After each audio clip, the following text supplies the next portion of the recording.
Hello and welcome back to Stoic Brains, where ancient wisdom meets the chaos of modern life.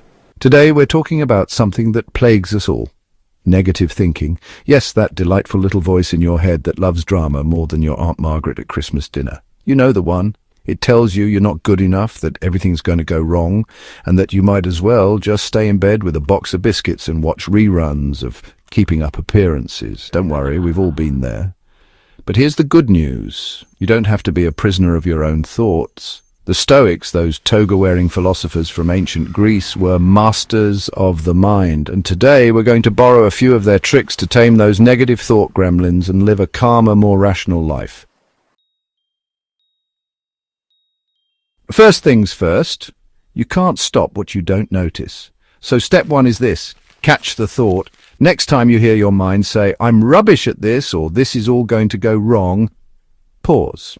Imagine you're a detective and that thought is your prime suspect. Call it out. Aha, negative thought. Caught you. Yes, say it out loud if you have to. It might feel a bit silly, but trust me, it works. You'll be amazed how often these negative thoughts creep in unnoticed, like a stealthy ninja in a bad mood.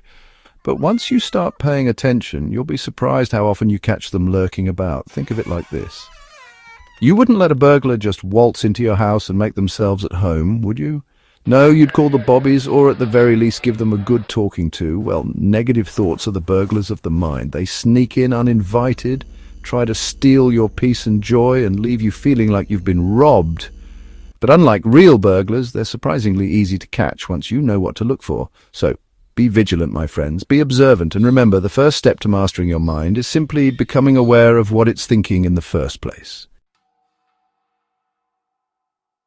Now, don't just believe everything your mind says. It's dramatic, it's moody, it's basically a teenage poet. Ask, is this actually true? Am I just tired? Would I say this to a friend? Because if you wouldn't say it to your best mate, don't say it to yourself. Our minds, you see, are masters of deception. They love to spin stories, exaggerate the negative, and generally make a right royal fuss about things that, in the grand scheme of things, really don't matter all that much. It's like that time I thought I'd accidentally donated my entire life savings to a llama sanctuary instead of the local library. Turns out I just misplaced my reading glasses. The point is, our thoughts often have a very tenuous grip on reality. So, the next time you catch a negative thought whispering sweet nothings of doom and gloom in your ear, don't just blindly accept it as gospel truth. Channel your inner barrister and put that thought on trial. Cross-examine it. Demand evidence. You might be surprised at how quickly it crumbles under scrutiny. Let's flip that thought. If your mind says, "I'm going to mess this up," you say, "I might mess it up, or I might surprise myself." You're not lying to yourself. You're balancing the story. It's like putting a little lemon on a bitter dish. Still real, but a lot easier to swallow. Think of it like a coin. Every thought has two sides. Your mind, in its infinite negativity bias, loves to dwell on the side with all the grim faces and storm clouds. But there's always another side, one with a bit more sunshine and perhaps a rainbow or two. Now, I'm not suggesting you don your rose-colored spectacles and pretend everything is hunky-dory all the time. Life has a nasty habit of throwing the occasional spanner in the works, and it's important to acknowledge that.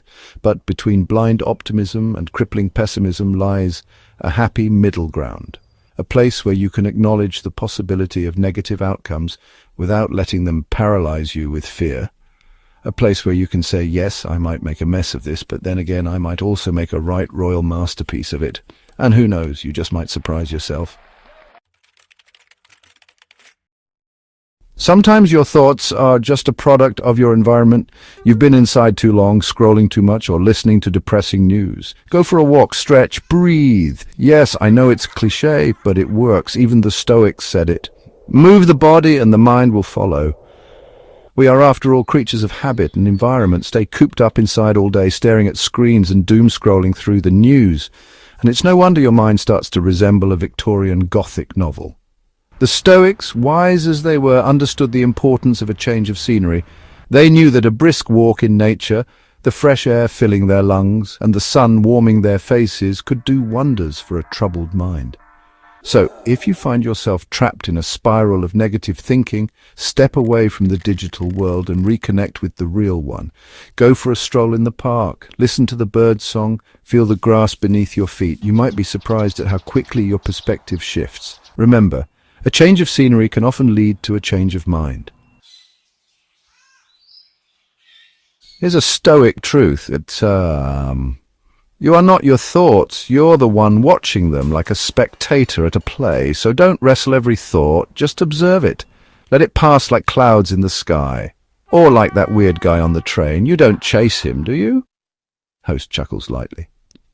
One of the most liberating realizations you can have is that you are not your thoughts. You are the thinker of your thoughts, the observer of your thoughts, but you are not the thoughts themselves.